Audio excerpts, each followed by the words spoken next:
Cooker ಹೇಗೆ ಸೀಟಿ ಹೊಡಿತಾ ಇದೆ ಕುಕ್ಕರ್ದು ಅಂತ ಹೇಳಿದ್ರೆ ಆಲ್ರೆಡಿ ಬ್ಲಾಸ್ಟ್ ಆಗಿದೆ ಆಡಿಯೋ ಬಾಂಬ್ ಮೂಲಕ. ಆಡಿಯೋ, ಈ ಆಡಿಯೋವನ್ನ AI ಅಂತ ಹೇಳ್ತಾ ಇದ್ದಾರೆ, ನಕಲಿ ಅಂತ ಹೇಳ್ತಾ ಇದ್ದಾರೆ. ಓಕೆ, ಅಸಲಿನೋ ನಕಲಿನೋ ತೀರ್ಮಾನ ಆಗಬೇಕಾಗಿದೆ. ಈಗ ಚರ್ಚೆಗಾಗಿ ಇದನ್ನ ನಕಲಿ ಅಂತಲೇ ಇಟ್ಕೊಳ್ಳೋಣ. ಇದು ನಕಲಿ ಆಡಿಯೋ, ಇದು ಅಸಲಿ ಆಡಿಯೋ ಅಲ್ಲ ಅಂತಲೇ ಇಟ್ಕೊಂಡ್ರೂ ಕೂಡ, ಈ ನಕಲಿ ಆಡಿಯೋ ಅಂತಲೇ ಇದನ್ನು ಪರಿಗಣಿಸಿದ್ರು ಕೂಡ ಇದು ಕಾಂಗ್ರೆಸ್ನ ಒಬ್ಬ ಪ್ರಮುಖ ನಾಯಕರ ಧ್ವನಿಯನ್ನು ಹೋಲ್ತಾ ಇರೋ ಕಾರಣಕ್ಕಾಗಿ ಅವರ ಬಗ್ಗೆಯೇ ಅನುಮಾನ ಬರ್ತಾ ಇದೆ. ಯಾಕಂದ್ರೆ ಈ ನಕಲಿ ಆಡಿಯೋ ಅಂತಲೇ ಇದನ್ನು ಪರಿಗಣಿಸೋದಿದ್ರು ಕೂಡ ಈಗಾಗಲೇ ಇಂಥದ್ದೇ ಬೆಳವಣಿಗೆಯಲ್ಲಿ 2 ವಿಕೆಟ್ಗಳು ಕಾಂಗ್ರೆಸ್ನಲ್ಲಿ ಪತನಗೊಂಡಿದ್ದಾವೆ. ಹೀಗಾಗಿ 3ನೇ ವಿಕೆಟ್ ಉದುರಿಸುತ್ತಾ ಈ ಆಡಿಯೋ ಅನ್ನುವ ಅನುಮಾನವೂ ಕೂಡ ಇದ್ದೇ ಇರುವಂಥದ್ರ ಬಗ್ಗೆ ವರದಿಯನ್ನು ತೋರಿಸುತ್ತೆ.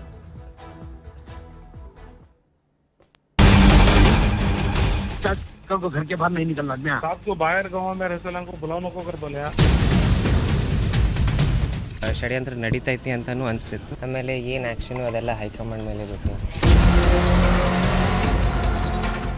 ಇಷ್ಟು ದಿವಸ ಇಲ್ಲಿದ್ದು ಈಗ ಓದ್ಸಿರೋ ಪ್ರಮಾಣ ವಚನ 2 ದಿವಸ ಇದ್ದಾಗ ಈ ಥರ ವಿಡಿಯೋ ವೈರಲ್ ಮಾಡೋದು, ಆಡಿಯೋ ವೈರಲ್ ಮಾಡೋದು ಎಷ್ಟರ ಮಟ್ಟಿಗೆ ಸರಿ ಅಂತೇಳಿ ಇದು ಷಡ್ಯಂತ್ರ ಅಂತಾನೆ ಕಾಣ್ ಬರ್ತಾ ಇದೆ. ರಾಜ್ಯ ರಾಜಕಾರಣದ ಅತಿ ದೊಡ್ಡ ಸ್ಫೋಟಕ ಸುದ್ದಿ ಇದು. ನ್ಯೂಸ್ 18 ಕನ್ನಡದ ಎಕ್ಸ್ಕ್ಲೂಸಿವ್.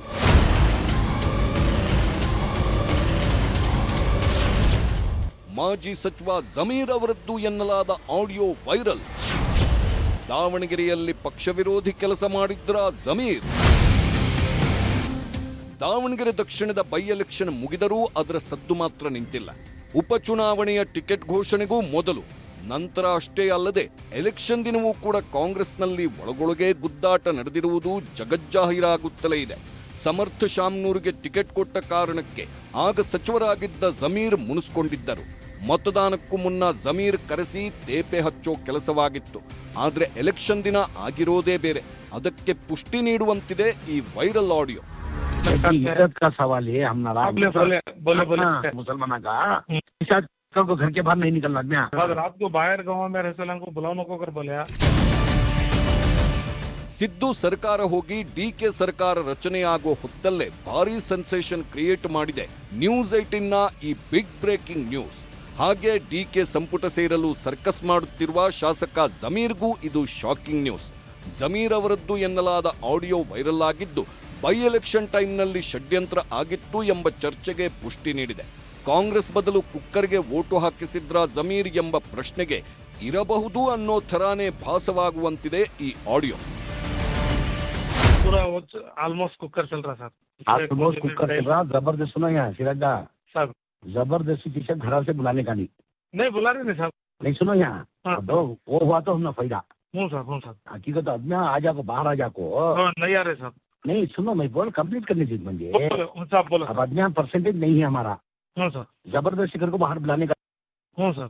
अब उन्होंने आई क्या होता भूता में गए तो वो कांग्रेस को दाल दाल का आदत क्या करती भरोसा नहीं हमना.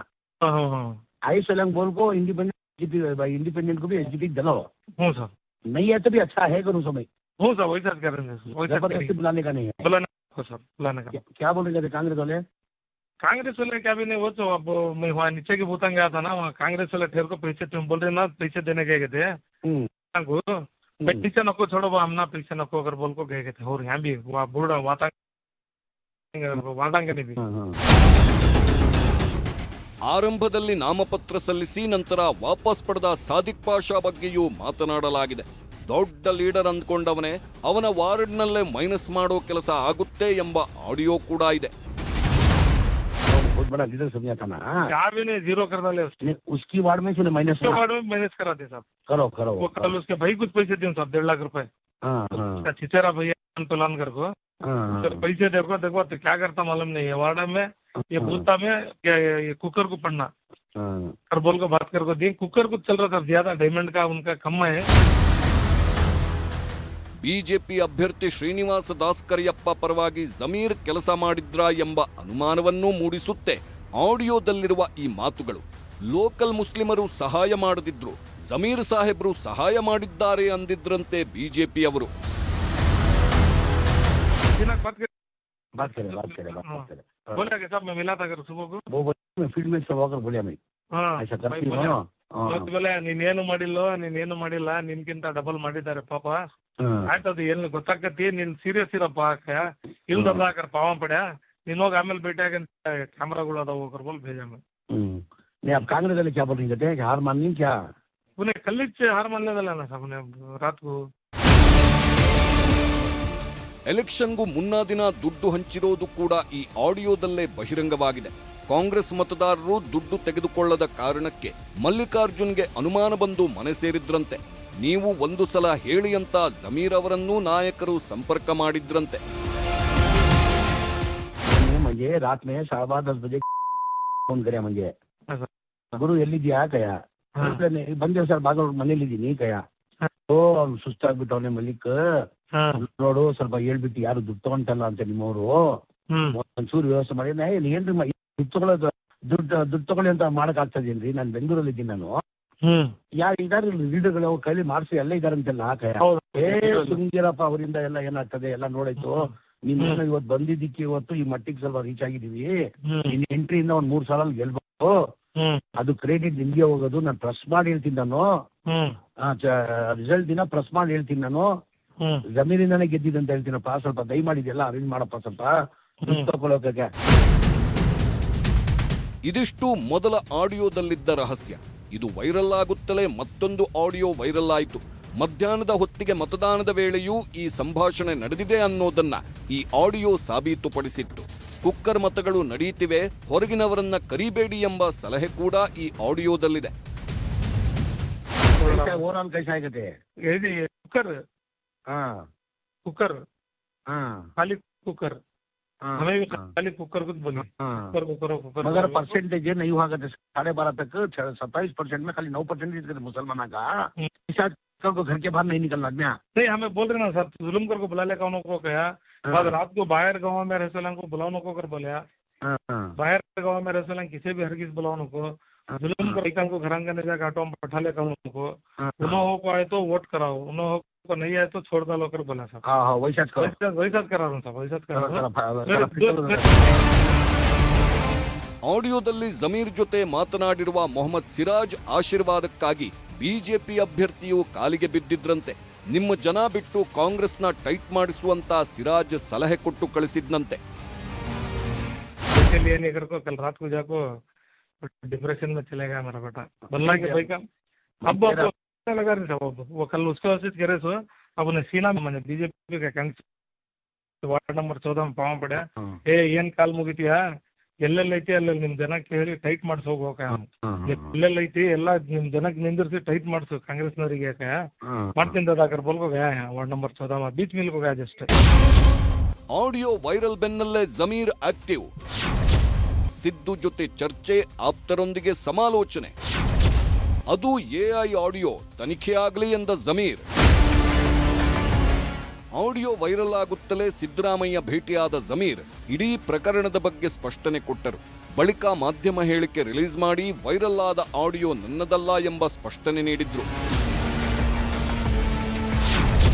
ಬೈ ಎಲೆಕ್ಷನ್ನಲ್ಲಿ ನಾನು ಪಕ್ಷ ವಿರೋಧಿ ಕೆಲಸ ಮಾಡಿಲ್ಲ, ನನ್ನ ವಿರುದ್ಧ ಷಡ್ಯಂತ್ರ ಮಾಡಿದ್ದಾರೆ. ಆಡಿಯೋ ನಂದಲ್ಲ, ಅದು ಎಐ ಆಡಿಯೋ. ನನ್ನ ವಿರುದ್ಧ ಷಡ್ಯಂತ್ರ ಮಾಡಲೆಂದೇ ಕಿಡಿಗೇಡಿಗಳು ಮಾಡಿರುವ ಕೃತ್ಯ ಇದು ಎಂದಿದ್ದಾರೆ.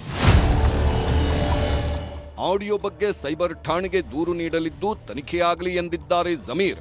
ಅದಾದ ಬಳಿಕ ಖಾಸಗಿ ಫ್ಲಾಟ್ನಲ್ಲಿ ನಸೀರ್ ಅಹಮದ್ ಜೊತೆಗೆ ಸುಮಾರು 1 ಗಂಟೆಗೂ ಹೆಚ್ಚು ಕಾಲ ಜಮೀರ್ ಚರ್ಚೆ ಮಾಡಿದ್ದಾರೆ.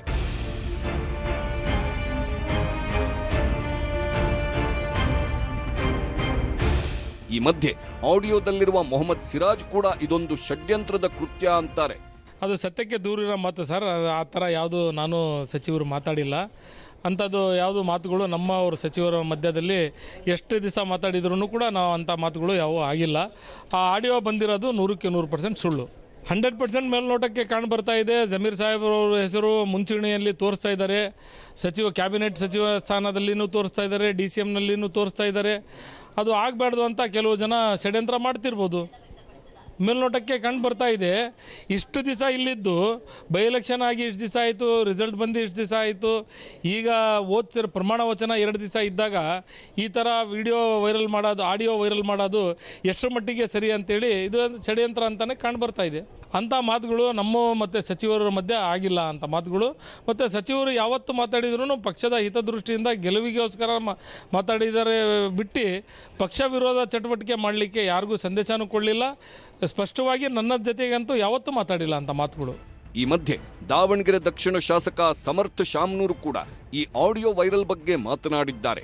ಹೈಕಮಾಂಡ್ ಕೂಡಲೇ ಮಧ್ಯಪ್ರವೇಶ ಮಾಡಿ ತನಿಖೆ ಮಾಡಿಸಿ ಕ್ರಮ ಕೈಗೊಳ್ಳಬೇಕೆಂದು ಒತ್ತಾಯಿಸಿದ್ದಾರೆ. ಚುನಾವಣೆ ಟೈಮ್ನಲ್ಲಿ ಇಂಥವೆಲ್ಲ ಚೂರು ಓಪನ್ ಸೀಕ್ರೆಟೇ ಆಗಿದ್ವು.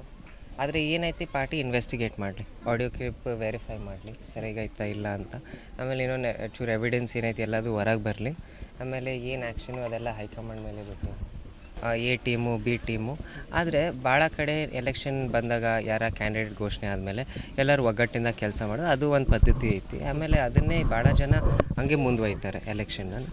ಆದರೆ ಯಾರ್ಯಾರು ಏನೇನು ಮಾಡಲ್ಲ, ಆ್ಯಂಟೈ ಪಾರ್ಟಿ ಬಿಹೇವ್ ಮಾಡ್ತಾರೆ, ಅದು ಯಾರಿಗೂ ಚೆನ್ನಾಗಿ ಅನ್ಸಲ್ಲ ರೀ. ಪಾರ್ಟಿಗೂ ಚೆನ್ನಾಗಿ ಅನ್ಸಲ್ಲ, ಪಾರ್ಟಿ ಸಪೋರ್ಟ್ ಮಾಡೋ ಜನಕ್ಕೂ ಚೆನ್ನಾಗಿ ಅನ್ಸಲ್ಲ, ಮತದಾರಿಗೂ ಚೆನ್ನಾಗಿ ಅನ್ಸಲ್ಲ ರೀ. ಕ್ವಶನ್ ಇತ್ತಲ್ಲ ಎಲೆಕ್ಷನ್ ನಡೆಯೋಕ್ಕಾರ ಷಡ್ಯಂತ್ರ ನಡೀತೈತಿ ಅಂತಲೂ ಅನಿಸ್ತಿತ್ತು. ಆಮೇಲೆ ಎಲ್ಲ ಸ್ಪಷ್ಟವಾಗಿ ಗೊತ್ತಾಯ್ತದೆ ಇವರೆಲ್ಲರೂ ಒಗ್ಗಟ್ಟಾಗೆ ಅಟ್ಲೀಸ್ಟ್ ಅದರೆಲ್ಲರ ಒಗ್ಗಟ್ಟಿದ್ದಾರೆ ಇವರೆಲ್ಲರೂ. SDPI BJP ಸಮರ್ಥ ಅವರೆಲ್ಲರೂ ಒಗ್ಗಟ್ಟಾರ ಮಾಡ್ತಾರೆ ಸಮರ್ಥ. ಅದು ಅಟ್ಲೀಸ್ಟ್ ಚೂರು ಏನಂತಾರೆ ಧೈರ್ಯ ಇದ್ದರೆ ಜೊತೆಗೆ ಬರಬೇಕಿತ್ತು. ನಾವೆಲ್ಲರೂ ವೋಟ್ಸ್ ಒಂದೇ ಸತಿ ಮಾಡ್ತೀವಿ ಅಂದರೆ ಹಂಗಾರ ಗೆಲ್ಬೋದಿತ್ತು ಅವರು. ದೆಹಲಿ ಹೈಕಮಾಂಡ್ಗೂ ಮುಟ್ಟಿದೆ ಜಮೀರ್ ಆಡಿಯೋ ಸತ್ಯಾಸತ್ಯತೆ ಪರಿಶೀಲನೆಗೆ ಮುಂದಾದ ಹೈಕಮಾಂಡ್. ಜಮೀರ್ ಅಹ್ಮದ್ ಖಾನ್ ಅವರದ್ದು ಎನ್ನಲಾದ ಈ ವೈರಲ್ ಆಡಿಯೋ ಇದೀಗ ದೆಹಲಿ ಹೈಕಮಾಂಡ್ಗೂ ಮುಟ್ಟಿದೆ. ಮಲ್ಲಿಕಾರ್ಜುನ್ ಖರ್ಗೆ ಸುರ್ಜೇವಾಲಾಗೆ ಜಮೀರ್ ವಿರುದ್ಧ ದೂರು ನೀಡಲಾಗಿದೆ. ಆಡಿಯೋ ನಿಜವೇ ಆಗಿದ್ದಲ್ಲಿ ಜಮೀರ್ ವಿರುದ್ಧ ಕ್ರಮಕ್ಕೆ ಆಗ್ರಹಿಸಲಾಗಿದೆ. ಹೀಗಾಗಿ ಆಡಿಯೋ ಸತ್ಯಾಸತ್ಯತೆ ಪರಿಶೀಲನೆಗೆ ಮುಂದಾಗಿರುವ ಹೈಕಮಾಂಡ್ ಆಡಿಯೋ ತರಿಸಿಕೊಂಡು ಪರಿಶೀಲಿಸುತ್ತಿದೆ. ಆಡಿಯೋ ಸಾಬೀತಾದ್ರೆ ಜಮೀರ್ ಮೇಲೆ ಶಿಸ್ತು ಕ್ರಮ ಕೈಗೊಳ್ಳುವ ಸಾಧ್ಯತೆಗಳಿವೆ. ಆದರೂ ಸದ್ಯಕ್ಕಂತೂ ನಿಯೋಜಿತ ಸಿಎಂ DK ಶಿವಕುಮಾರ್ ಈ ಬಗ್ಗೆ ಏನನ್ನೂ ಹೇಳಲಿಲ್ಲ.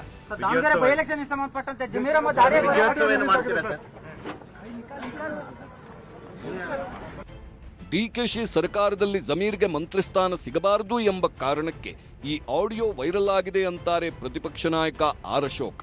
ಕಾಂಗ್ರೆಸ್ನವರೇ ಈ ಆಡಿಯೋ ವೈರಲ್ ಮಾಡಿರೋದು ಅಂತಾನೂ ಹೇಳ್ತಾರೆ.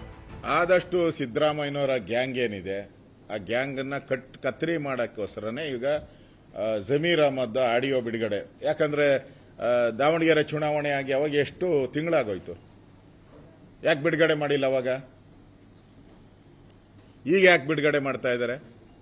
ಜಮೀರ್ ಅಹ್ಮದ್ಗೆ ತಪ್ಪಿಸ್ಬೇಕು ಅಂತೇಳಿ ಯಾರ್ಯಾರು ಅವ್ರ ಬೆಂಬಲಿಗರು, ಸಿದ್ದರಾಮಯ್ಯನ ಬೆಂಬಲಿಗರು ತಪ್ಪಿಸೋಕ್ಕೋಸ್ಕರ ಆಡಿಯೋ, ಅದರ ಕನ್ನಡ ಅವತರಣೆ. ಅವರು ಉರ್ದು ಅಲ್ಲಿ ಮಾತಾಡಿರೋದು, ಆಡಿಯೋದಲ್ಲಿ ಉರ್ದು ಮಾತಾಡಿದ್ದಾರೆ, ಕನ್ನಡ ಅವತರಣೆ ಟ್ರಾನ್ಸ್ಲೇಷನ್ ಮಾಡಿಬಿಟ್ಟವ್ರೆ. ಅಂದ್ರೆ ಇದೆಲ್ಲ ಪ್ಲಾನ್ ಮಾಡಿ ಬಿಟ್ಟಿರೋ ಅಂಥದ್ದು ಕಾಂಗ್ರೆಸ್ ಅವರೇ.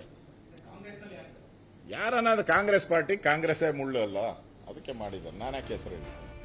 ದಾವಣಗೆರೆಯಲ್ಲಿ ಪಕ್ಷ ವಿರೋಧಿ ಕೆಲಸಗಳು ಮಾಡಿದ ಕಾರಣಕ್ಕೆ ಈಗಾಗಲೇ ಇಬ್ಬರ ವಿರುದ್ಧ ಕ್ರಮಗಳಾಗಿವೆ. ವಿಧಾನ ಪರಿಷತ್ ಸದಸ್ಯರಾಗಿದ್ದ ಅಬ್ದುಲ್ ಜಬ್ಬಾರ್ ಅವರನ್ನ ಪಕ್ಷದ ಪ್ರಾಥಮಿಕ ಸದಸ್ಯತ್ವದಿಂದಲೇ ಅಮಾನತು ಮಾಡಲಾಗಿದೆ. ಸಿಎಂ ರಾಜಕೀಯ ಕಾರ್ಯದರ್ಶಿ ಹುದ್ದೆಯಲ್ಲಿದ್ದ ನಸೀರ್ ಅಹಮದ್ ಅವರಿಂದಲೂ ರಾಜೀನಾಮೆ ಪಡೆಯಲಾಗಿತ್ತು. ಇದೀಗ ಜಮೀರ್ ಅಹ್ಮದ್ ಖಾನ್ ಮೇಲಿನ ಆರೋಪಗಳು ಸಾಬೀತಾದ್ರೆ ಜಮೀರ್ಗೂ ಸಂಕಷ್ಟ ಎದುರಾಗೋದ್ರಲ್ಲಿ ಎರಡು ಮಾತಿಲ್ಲ. Bureau report, news 18.